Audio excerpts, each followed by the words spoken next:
This is AdamantlyAnalog episode 42. This week, we're talking about the evolution of deck building in deck building derivatives.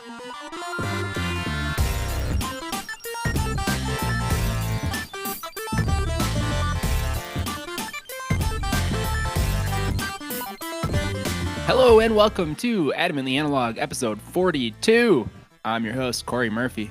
And I'm your other host, Harrison O'Dunn. O'Dunn. Oh, I forgot.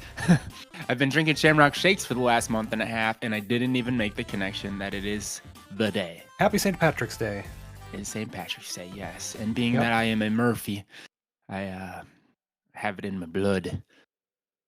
Yeah, Dunn, if you put an E at the end of it, it's a Irish name too, so we're basically full-blooded Irish over here. Yeah, I've done one of those 23andMe's, or I should say my sister has, and we're not as Irish as we thought we were. It's more German than anything, just an Irish name. I digress. This month is all about drinking beers, and that's not something I do anyway. So drinking beers and shooting hoops. Shoot hoops. As they say on TV, marches for drinking beers and shooting hoops. Not necessarily at the same time. National pastimes. Yeah. Oh man, it's also for playing board games because it's still cold in this state. Although we had some 65-degree days, and today I woke up to about 1.5 inches of snow outside my door. You got that really? Too? No, it's fine over here, but we had a 77 day last week. I got to take the dog for a walk in a t-shirt. I was wearing a t-shirt, not the dog. Yeah, my dog doesn't really do clothes either.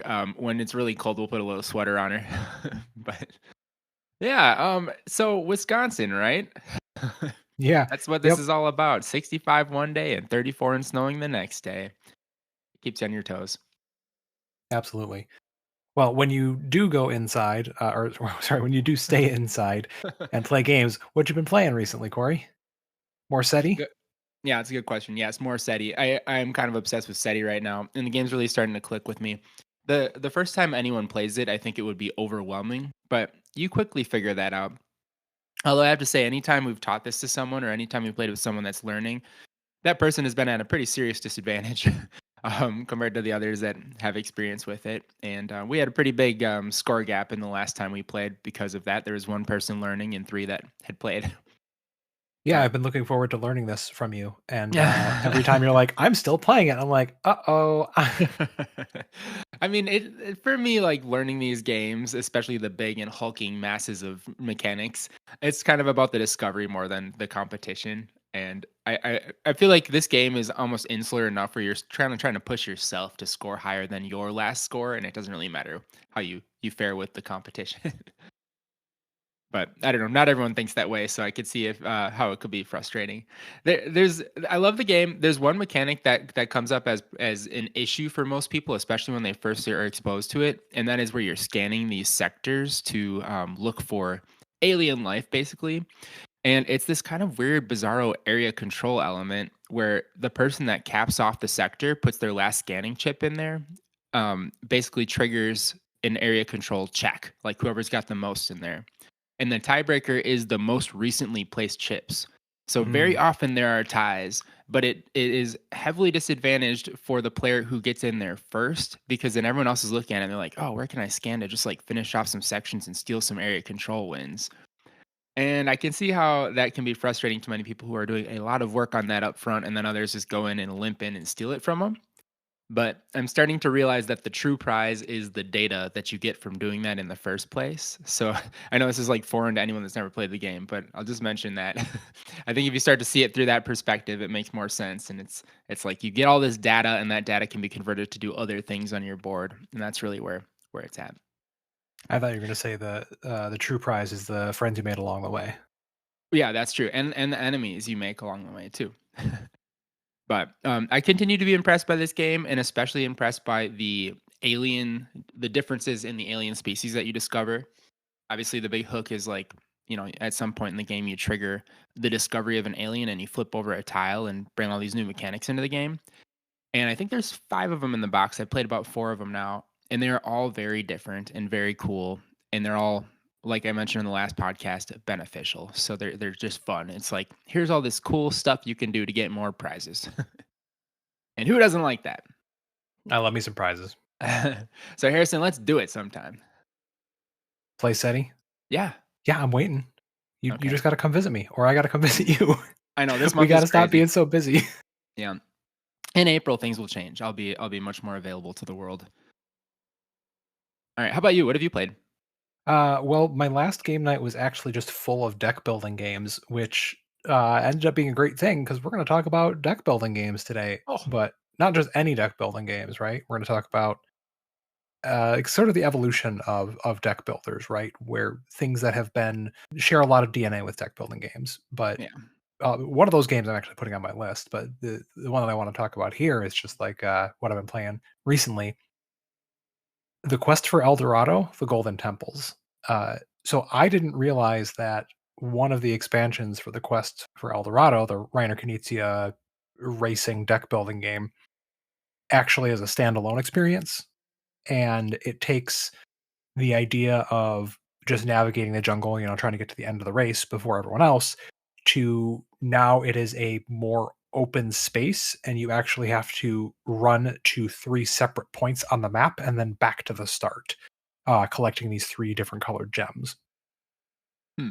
Um, so now instead of kind of plotting just your forward path, you are thinking about, okay, I can get through this really tight space right now, but I'm going to have to come back at some point too. So it changes not only like how you're thinking about navigating the board, but also how you interact with other players. If a player gets a big lead in the other game, there's nothing you can really do to get in their way.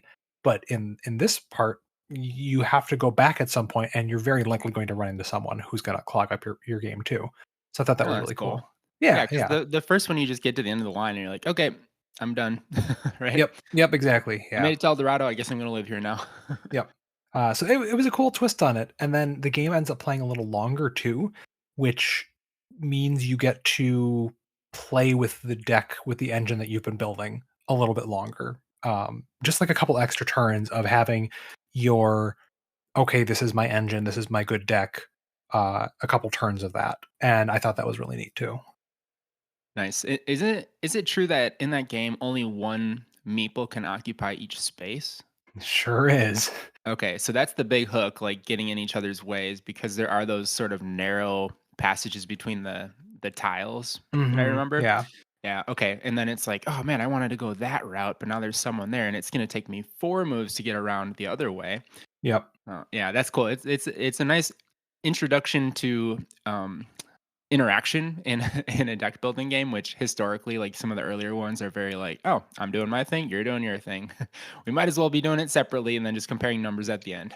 Right. Right. And then finally, for me, I just wanted to start the conversation on this one because this is one of the few games we played this past week. We've got a review copy in of Roblins from Baroque Games, and it is an upcoming Kickstarter. They said it's going to be due out in late April, and it is a cool little two-player. Um, what's the word I'm looking for? Tower defense game. That's what it is. Tower defense Ooh. game. Yeah. And it's head to head tower defense. Both players are building these routes that have different challenges that the goblins have to deal with as they try to approach their treasure trove. And on your turn, you're either increasing your own fortress, building more routes, more hazards, putting goblins out to defend those routes, or you're taking the goblins that you didn't use to defend and you're sending them down one of your opponent's lanes to steal as much treasure as you can. So it's a really simple game to learn. And it plays out almost like a little cell phone game, like like a little tower defense game. It works really well as a board game. Each goblin has like a health value, a hit point value, which is also the amount of damage they can deal as a defender. And you just stack up your goblins in order of appearance when you send them down a lane. And they kind of get picked off one by one until whatever goblins you have left in that stack get to the treasure. Their carrying capacity tells you how much treasure you get to steal from them. At the end of the rounds, you get to decide how many of your own loot you want to draw. And the loot is gold. And the gold is what you use to summon more goblins or build more hazards. and you don't have to draw 3, but you can draw up to 3. So you have to kinda decide, like, "Okay, how much am I gonna push it here? I wanna advance my plan, but I also need to have loot, because if I don't, that's how you lose the game." So it's like your health pool is not only a resource because it's your health pool, but it's a resource because it can accelerate your own game plan? Yes, exactly. Hmm. Yeah, and there's, like, some cool little, I forgot what they call them. I think it's, like, advisors. They're basically goblins that don't have hit points that you place beneath your own, loot stack, and they add effects onto your goblins. Like, your goblins get advantages going over certain terrain, or you can draw extra cards each turn, that sort of thing. So, lots of variety in there, and you kinda create this little meta game between you and your opponent, because if they're building a whole bunch of mountain terrains, you're thinking, "Oh, okay, alright, I'm gonna build a stack of guys that can deal with mountains well, and that's gonna be the route I'm gonna just keep pushing." Yeah, so it's like a 25-30 minute game. You can learn it in, like, actually 5 minutes. The rule book is very short, and despite it being a translation from German, was pretty darn clear and easy to pick up. Oh, cool. That's, funny you mentioned that. I am in the process of, roughly translating a rule book from English to German, Oh. not because I speak German, just, uh, won't get into the reasons, but, Google I have to Google Translate a rule book, Oh, boy. just so that there's a template for a German rule book. Yeah, it's fun. Well, if you need a German speaker to, look over your work, let me know. It's not me, but I know some. Okay. Um, but anyways, that is, the game. The game is called Roblins and is from Baroque Games, and you can look for it on Kickstarter in late April. And I'll be handing it off to Harrison next, so we'll hear his thoughts on it shortly. Yeah, we'll have a link to that Kickstarter page too in the show notes. So if you want to check it out and sign up for notification when that goes live, you can do that in the show notes. Yeah. All right, it's time to move on to the featured topic. Harrison alluded to this earlier, but we're going to be talking about deck builders today, specifically the evolution of deck builders. And in order to do that, we have to understand where we came from. Harrison, what was the deck builder you first played? Well, obviously it was War, the traditional card game. No, does that Uh, count? I suppose. I don't know, you build a single card deck into two half decks approximately. No, Yeah. the first one that I played was Dominion. Yeah. And I think that was the first one you introduced me to back in college too. And it was the first time I had seen the concept used in a board game, and the first time my brain completely melted, thinking, "Oh my god, gotta get more of these." But of course, the designers were thinking that too, because Dominion spurred a whole bunch of followers, didn't it? Oh my gosh, yeah, that it's just incredible number of games came out of this. That is basically its own genre, or it is its own genre now. Yeah, I've got like 30 pounds of Legendary the deck building game. Yeah, just a few. Yeah, Star Realms. Did you play Star Realms? I have played Star Realms, yeah. I like that one. That one in Hero Realms is good. Same game. Yeah, Yeah, lots yeah, of very great ones. very similar.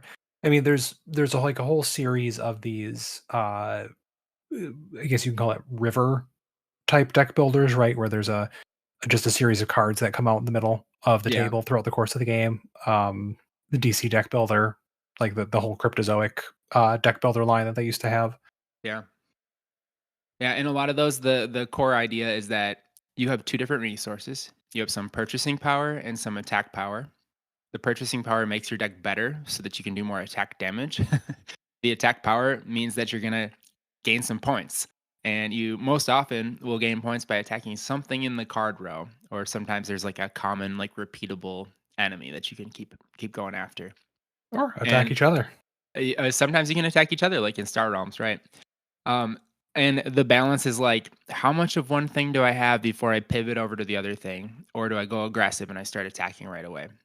So you see that a lot in Star Realms. But there's been a lot of iterations on this that kind of build on that idea to add a little more diversity to it, maybe take some inevitable steps to evolve the idea into new themes and new concepts. But these were the OGs, if you ask me. I mean, Star Realms, Dominion, Ascension, Legendary. Yeah, certainly one of the big contributing factors that drew me into the world of board games, like helped ease me out of the Magic the Gathering mindset and into the hey, games don't have to be just cards. They can be Yeah, so much more. yeah. And when Clank started using deck builders to move around the board, my brain completely exploded. I mean, come on now. How come we didn't think of this before? Right, right, using it as a vehicle, not just the core mechanic. Yeah. So, speaking of the history of deck builders, Harrison, I'm going to test your knowledge a little bit. In order to go first today, you have to correctly identify which of the following games is the first released deck building game, according to Wikipedia. Dominion. You ready? I'm going to give you the Okay. choices. The first one is Dominion, A. B is Arctic Scavengers. C is StarCraft the board game. And D, Thunderstone. Hmm. I've not played 3 of those, so I'm gonna go with Dominion. All right, Dominion came out in 2008. It is not the first. Okay. What's your second guess? My second guess would be Thunderstone. Thunderstone came out in 2009. Oh, okay, so that's Eh, after. yep, slightly. And also, Arctic Scavengers came out in 2009. According to Wikipedia, the first deck building board game is StarCraft, the board game from 2007. What? Yeah, and I What is haven't that? played I haven't played StarCraft the board game. This is a big Fantasy Flight 4X looking game. So, some people might be listening to this and have more familiarity with it and be like, "Ah, okay, that's a stretch." But it is cited as the first deck building board game, and, that was 2007, so technically it happened before Dominion. Hmm, interesting. Alright, I guess that means I'm going first, Harrison. Yep, yep, you got me. Alright, so my first pick for the evolution of deck building games is one of my favorite from the West Kingdom series. In fact, I think it is my favorite, Viscounts of the West Kingdom. This is 2020, Renegade Games. Viscounts is a deck building game in the sense that you build a deck and your actions depend on the cards you play at the start of your turn. When you run out of cards, you shuffle them together and you start your deck all over again. Also, the board is divided into these sectors because it's this big rondel that you advance around. And at the end of each turn, you have the option to buy the card that is face up in that sector. So each sector has a different stack of cards. So that's essentially your river in this case.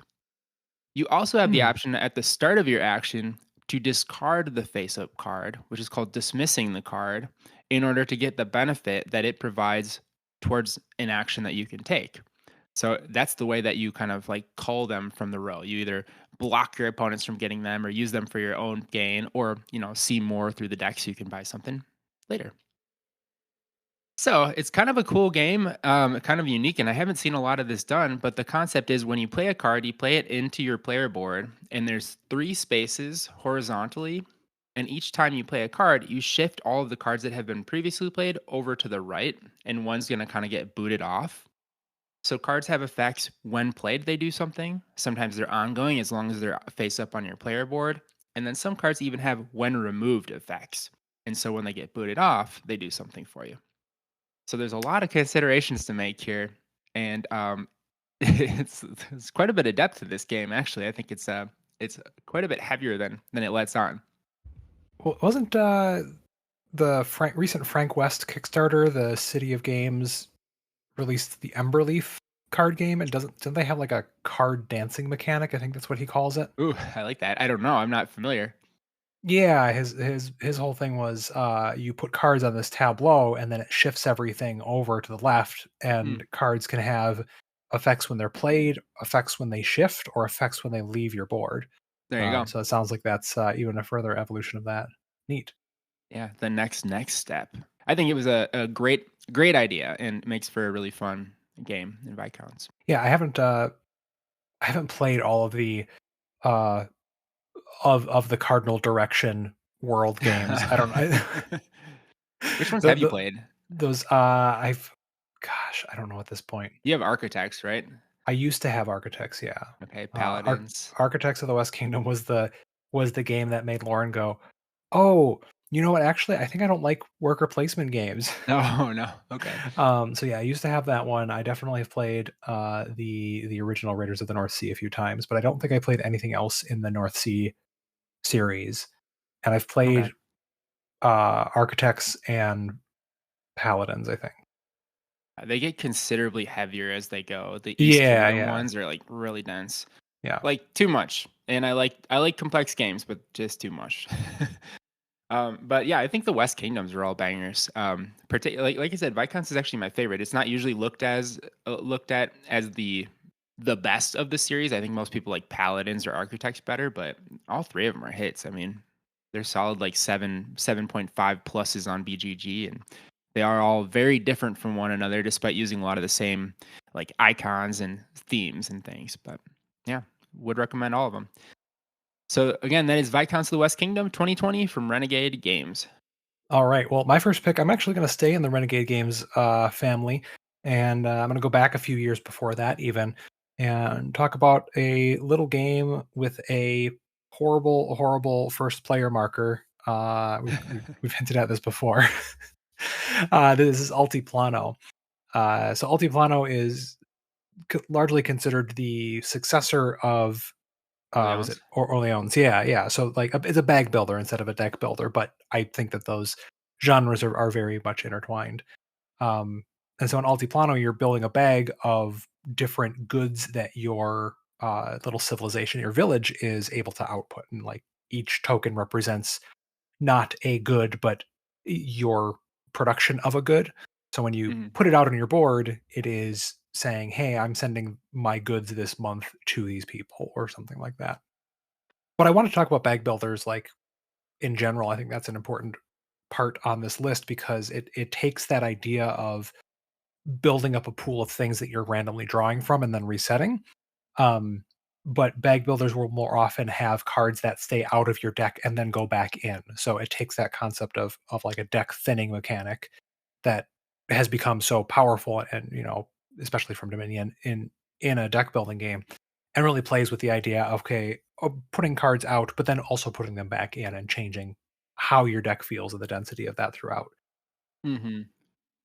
And Altiplano is a it can get pretty beastly sometimes. It's just a lot of stuff going on, a lot of moving parts, and it's very easy to mess yourself up by getting too much food or getting rid of too much food.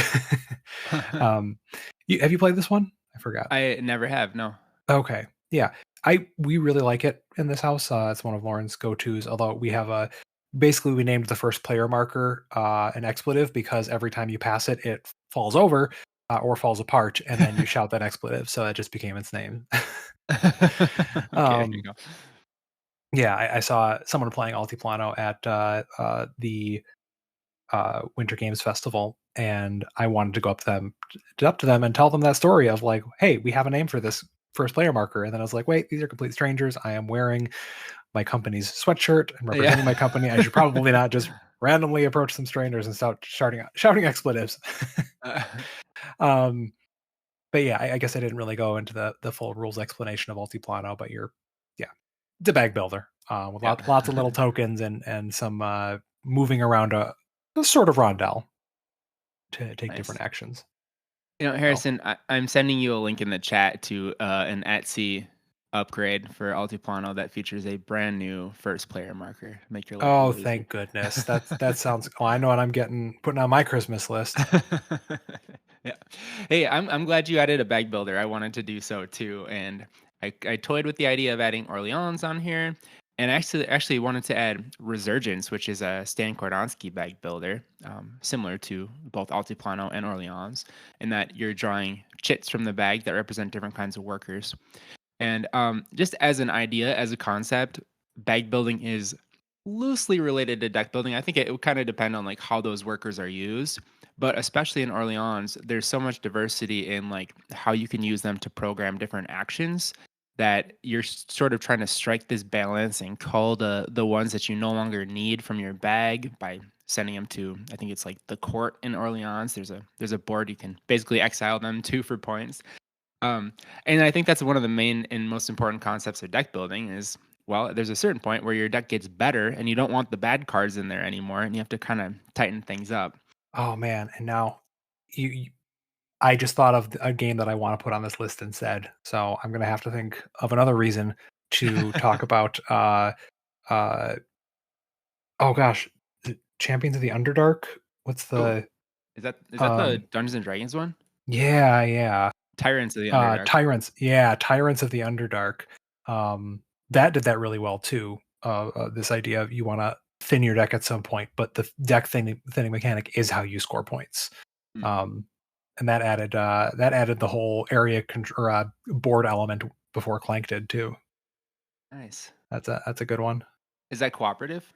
No, super No? not. Okay. It's area control, like in your face battling dudes on a map thing, sort of, but very Euro-y. It is overall ranked 165 on BGG. Oh, it's incredible. It is super, super good. Huh. Very, very underrated. 100% would recommend. Probably a little hard to find right now, but Yeah, I mean, it's on Amazon for $40. yeah, not that hard to find, I guess. Oh, no, it's okay, I'm sorry, it's not available. Not available. Oh, alright. Anyways, so what game are we actually talking about right now? We are talking about Altiplano, my first pick. My second pick is Lacrimosa from Devere, and it is a 2022 game about, well, Mozart just died, and your job is to finish his unfinished symphony. Corey, I'm And pretty sure that happened more than just now. It was a long yeah, time ago. sorry, not, I'm sorry, people. For historical accuracy, Mozart did not die in 2022. That's when the game came out. Um, but anyways, the idea here is that you are trying to finish his symphony by doing various different things. You can kind of like retrace his steps through Europe and get bonuses for visiting different cities, across Europe and Austria. And then one of the big deals here is that you are commissioning symphonies, performing them, and then adding. It's the theme is a little loose here, but you're adding instruments to the Lacrimosa, or the Requiem, I should say, in order to score points and do a little area control, area majority, I should say, at the end of the game. But the deck builder element of this is that you play this game over the course of 5 rounds, each with 4 turns. And each player has this nice little player board with slots on the top and slots on the bottom, 4 on the top, 4 on the bottom. And your deck is a bunch of cards that have top and bottom sided actions and effects. Your action choice is depicted on the top of the card. You slot that into the top of your board. And then you choose another card from your hand and you slot it into the bottom of the board. And so there are 5 different actions in the game. They each have a nice icon to represent them. And that's what's going to be exposed on the top of your player board. And at the end of your turn, the income is what you get from the bottom. So the building element of this, because everyone starts out with the same basic deck of these kind of, one single shot action cards. That one of the actions is actually to take one of those cards and replace it with one from a river. And the river, of course, gets more expensive as you go to the left. You take those cards and you just swap them out. And then in the next round, you're going to be drawing them into your hand to use them. And so there's only one of those cards in your deck at the start of the game. So you're very slowly upgrading things. But eventually, some of those single action cards can be 2 actions or 1 action and some extra benefits, things like that. So this one kind of reminds me of the deck building that happens in a game like Concordia or Spirit Island, where you have access to all of the cards over the course of your turn, or over the course of the round, I should say. And you're really just kind of doing like a hand builder. This one is a little more traditional. Most of them are face down until you actually draw them, but you are going to see every card over the course of the round anyway. And then those cards determine your actions, which I think is a really clever use of this. That is like going way beyond the origins of Dominion, where you're adding resources by playing cards. This is like you are doing an action, and that action can be complicated. It can be a lot of things. It can be a lot of benefit. It can be a lot of paying resources. So I think we're seeing a lot more of this, and I take it Harrison's going to be talking about one of these shortly. But Yeah, a little bit. I haven't played Lacrimosa yet, but as you're describing this, I'm like, well, I'm not gonna have a lot to say about my number 2. yeah, sorry to steal that thunder, but we have talked about the similarity of those two before. Yeah, yeah. um, Anyways, Lacrimosa, great game, great theme, works well, lots of fun. I have to say, every time you talk about it, though, I'm like, I really should play this, shouldn't I? I really should. Yeah, I think you'd like it. Yeah. All right. Well, my number 2 pick, if you're a longtime listener and you have a perfect memory, you'll probably realize that I'm about to talk about Revive. Because you just said that we've mentioned them in pairs before. So very similar to Lacrimosa, you are taking a card and slotting it somewhere on a board taking the action of what's left revealed, either the top or the bottom half of a card. Um, but that's where it ends. And I think this is even maybe even a bit further removed from a board game or a deck building game. Just in that you have a set of cards and you have a subset of them that are available in your hand, and then a subset available that are not available in like a discard pile face down. And that's really where the similarities end. You're still adding new cards to your like pool of available cards, your hand, quote unquote. Um, but it still has that element of the what I have versus what I don't have, and cycling between those, and then trying to manipulate those two different zones of your available cards uh, to maybe get certain things together at the same time so they can be pairs. Or maybe you have two cards that are good as a combo, but if one's in your discard and one's in your hand, then your deck's not going to function the right way. And revive it puts in this whole gigantic puzzle that I love, with filling out your personal board full of different moving tracks. You've got different people that you're trying to deploy to the board to unlock new powers and exploring that board. I love Revive, Corey. You know this. Um, Yeah. but then further onto that, the expansion Call of the Abyss, which I still haven't played, but I've read the rulebook. I'm very excited to finally get it to the table. Mhm. Actually leans more into that culling mechanic that we've talked about for deck building games. You can actually send your cards, which are different, like citizens. You can send them off to do missions or quests or something, which is a permanently removes them from your pool of available cards, but gives you some reward for that. Um, so Nice. yeah, I we see this a little bit in expeditions, the side expeditions as well. That the idea of like you have cards that you've played and cards that you've not played, and that one's a little more flexible because you get all of your cards back when you do a reset. But um, yeah, just that same deck building DNA of having some cards that are in your hand and then some cards that you can't play because they're in your discard pile or you played them last time. Still feels like a deck builder in some ways. Yeah, it's absolutely a deck builder, and Yeah. this one takes it a step further from Lacrimosa in that the slots that you can actually slot the cards into have upgradable elements to them too, where you can put those little chips in there that when you use this slot with a green card, you also get this kind of thing. Yep. And so it's kind of fun to set up for, you've got 3 benefits for using a green card. Every time you put a green card in there, you trigger all of them. But some of these cards have slots on top of the card so that you can stack them into those inputs. And so you're able to activate that like multiple times in a round, which is really fun. And feels like you're really going off at that point. Slots on slots. Slots on slots. Yeah. Cool. Well, that is my second pick. That is Revive from Aporta Games. All right. My third and final pick. And I didn't forget Stan Kordonsky. I mentioned Resurgence earlier as one of my bag builder of choices, but we're gonna get him in here because this next one is Endless Winter from Fantasia Games. This is a 2022 game. Of course, this came out alongside Dune Imperium and Lost Ruins of Arnak, which are both fantastic iterations on deck builders. So I'll mention those two. But all of them have a very unique identity, despite being worker placement and deck builder hybrids. This one, and Harrison and I have played this one together, so Harrison, chime in whenever. But this one features 4 actions, each of them being very, very juicy because they have this kind of order of operations from top to bottom.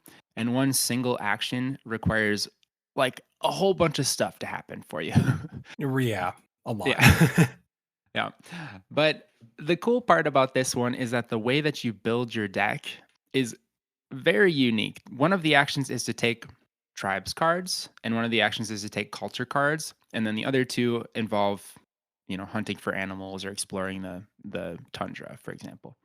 But taking cards is not limited to like I take this action and I take a card. It's like you can juice it up as much as you want by discarding or playing cards from your hand that add what's called labor in this game. And the more labor you have, the more you get to actually do that thing.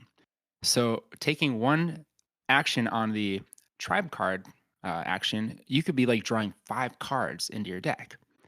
And with this game, all of the cards that you draw go directly into your hand to be used for like the next action that you take. And so it's a lot of it feels like everything you do is overpowered. Let's put it that way. But the cards can be used in so many different ways. I mentioned the labor element of it where you make the action more valuable to you.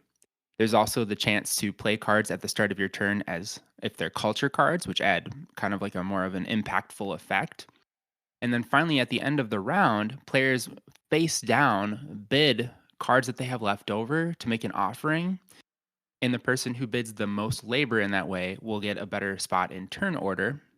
And all of these cards that are used as an offering have their own unique effect for that too. Yeah, and for all the, description and effort you're or not effort, I'm trying here. for all the description that you're giving to the deck building, it really it's the vehicle for the game, but it's not the core of the game, right? Like, That's it true. didn't Yeah. it is a deck builder, but it doesn't feel like any other deck builder because there's like a area control board you're trying to manipulate. There's this cool unlock technology board that you're trying to place your tokens out on or on top of other things, and Hmm. uh, different tracks you're moving up. So it really feels different than that, but it uses that deck building core to facilitate it all, which feels pretty cool. That's a good way to put it. Yeah. Yeah. Like- And one last thing I want to mention about this is the idea of taking cards out of your deck to make it more powerful. I mentioned earlier is important to any deck builder. This game does it in a kind of a cool way because taking cards out of your deck means you're putting them into your burial mound, which is scoring for the end of the game. And there are tracks that you can climb up to increase the multiplier for the number of cards you have in that burial mound. So it's good to get rid of cards, but it's also a good way to score points in this game, and a pretty important way to do that. I always thought that was a cool mechanic in this one. Yeah. It seems almost like mandatory to an extent because the points on that are so good. That is Endless Winter 2022 from Fantasia Games.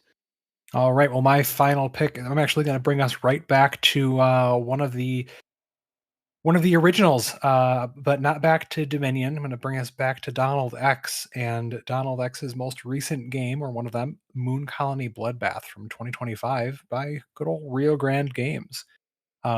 So I got a chance to play this last week, and it fits perfectly into what we were already planning to talk about to an extent. The evolution of the deck builder, and man, this game was just it.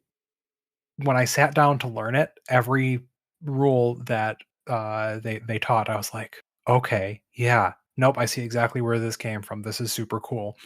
And Moon Colony Bloodbath plays like almost the exact halfway point of a deck builder and a roll and write.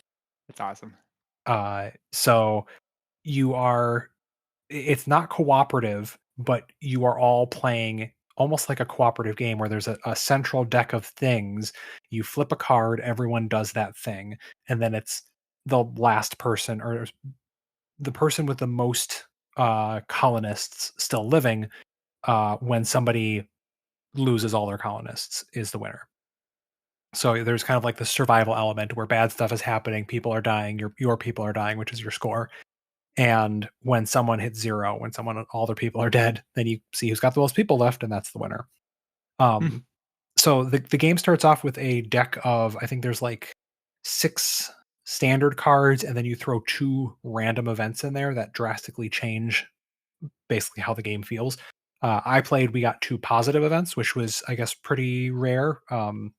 Kane was teaching us, and he said he's had some pretty nasty events that happen and really changed the flow of the game, which is kind of cool.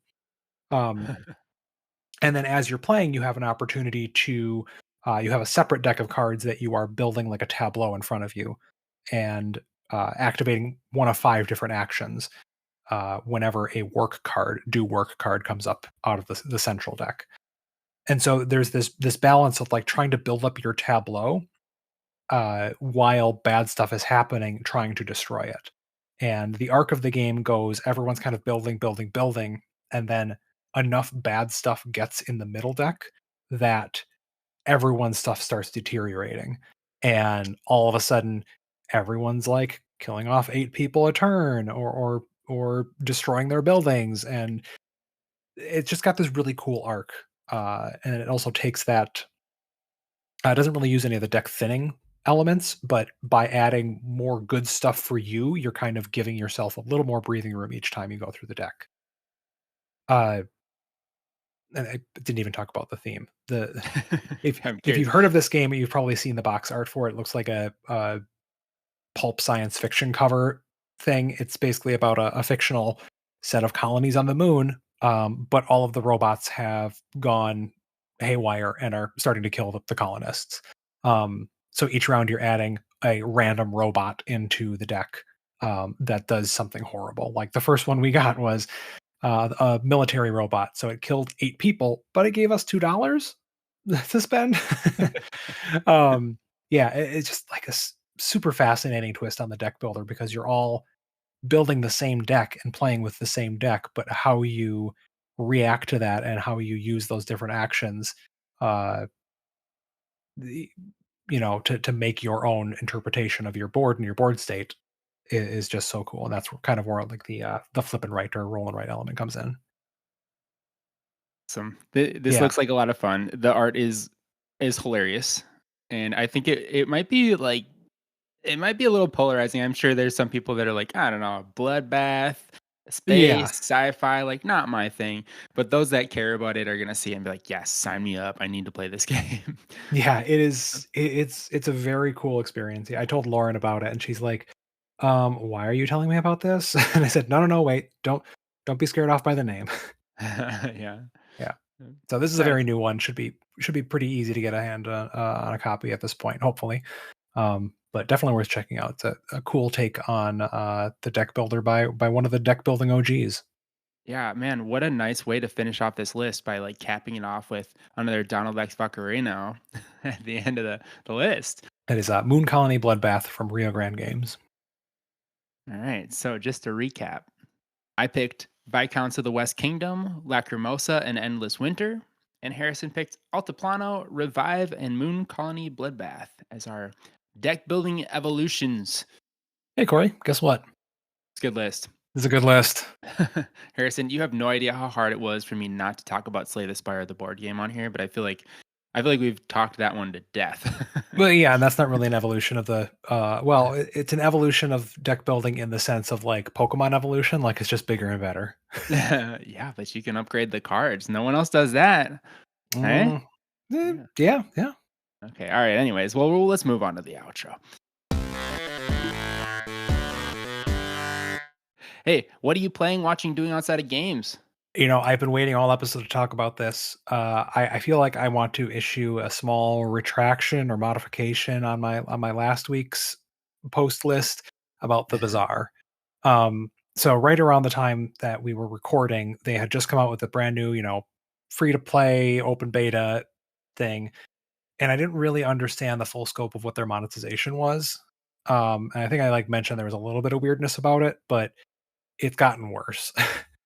um, so like they have this dual monetization thing where like you can pay for a subscription which doubles the amount of chests that you get from winning a run, like whatever, doubles your prizes for in-game currency.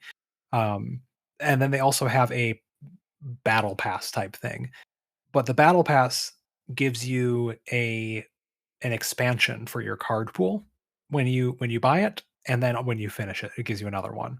And these Hmm. expansions are just like 10 extra items or cards that go into your pool when you're drafting, that players who don't have this pass won't have. Um, which feels a little bit weird at first. Um, but I was like, okay, whatever. Yeah, you can pay to get these new things. But I think the biggest issue is that this was a Kickstarter game, and the entire time up until this point, they have been talking about how this is truly free to play and is not pay to win. It is not pay to win. People have been asking, "Hey, is the bazaar going to be pay to win? Is this going to be pay to win?"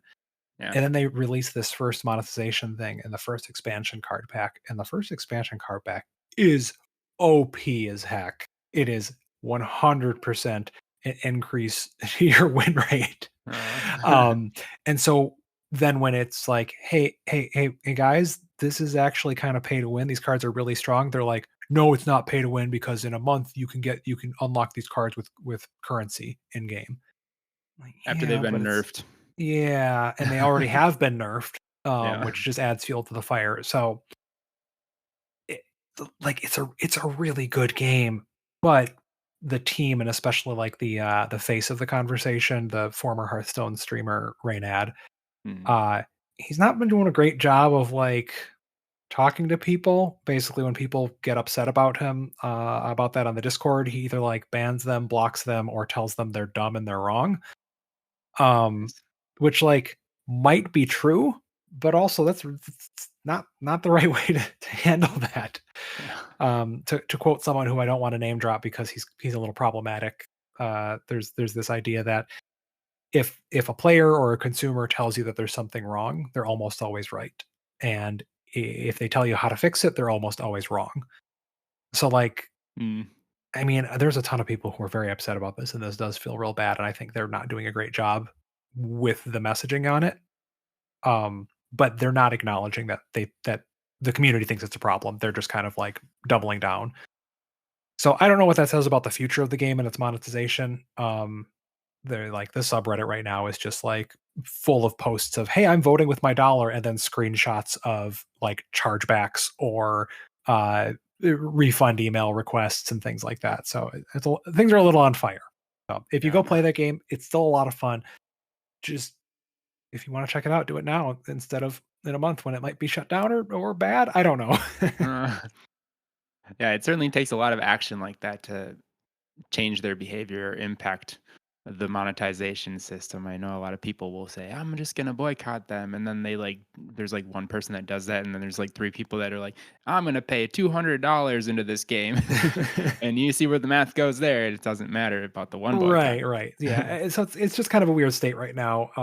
And I personally don't agree with how they're handling it, and I've stopped playing.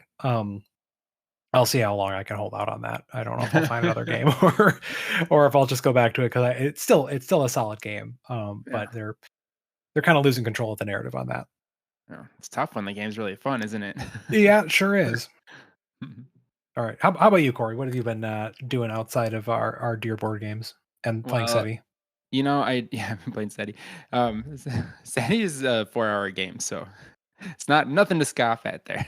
I did finish Daredevil, and I made it through the whole first season, which is like 13 episodes, 1 hour each, in like 2 weeks. And I don't know how, but I think my pastime lately has been like after I get home from work and I'm just exhausted, I kind of like pass out and like watch this show. And so I've been recovering from my sickness. So there's been a lot of downtime in that way. Corey, you getting downtime with the sickness? Downtime with the sickness. Oh, speaking of Disturbed, did you see they played at the United Center in Chicago and their their pyrotechnics damaged 6 of the Bulls championship banners? They had to take them down. Oh, I don't know if they like just straight up lit them on fire or what, but I did not hear yeah. that. I don't often pay attention to what Disturbed is up to these days, but that's pretty wild. Yep.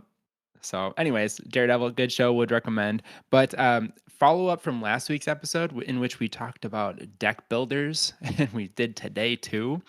I got done with that conversation thinking, oh, I got to play some of these games some more. And you know what I did? I went back to Slay the Spire. Just the OG. You can't beat it. It's great. It's got so much depth. It's an amazing game. There's all these followers out there, and I'm like, yeah, I like Monster Train. I like Hellcard, but nothing can top Slay the Spire. It's amazing. And I've been watching their like monthly dev updates for Slay the Spire 2. Yeah. That can't come soon enough, Corey. When does it due out? I don't know. I think sometime this year. Like Okay. it's soon ish, Yeah. but not soon enough because I'm not playing it right now. What are the highlights? What do we have to look forward to? Because it looks a lot Uh like the first one, but there's we gotta be some. got we got a whole new engine. Okay.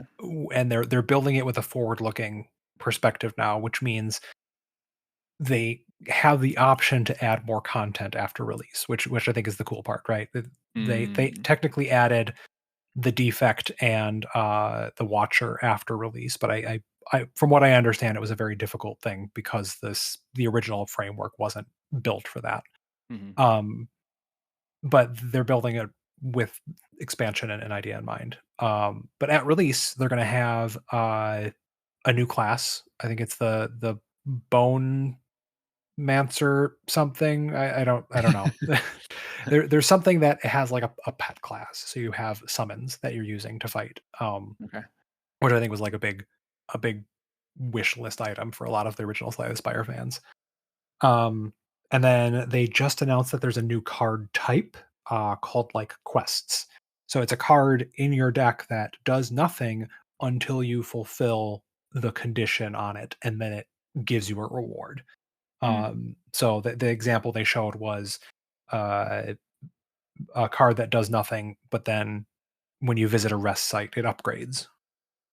So like that's just a very simple example. Okay, that's cool. Yeah, yeah. So I was like, oh, they can probably do a lot with that.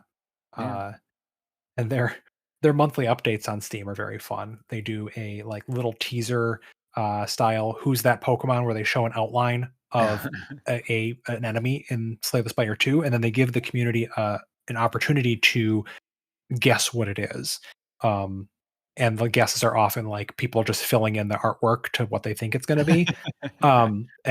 Like one of the last guesses, they're like, "What's this thing going to be?" And someone's guess was they basically pasted together three elites from the first game into the shape of the second one. It was real goofy. That's It's a good awesome. time. So Yeah. those are entertaining to read. Yeah. Speaking of, if you're into that kind of thing, there's a Reddit channel for what is this cookie cutter?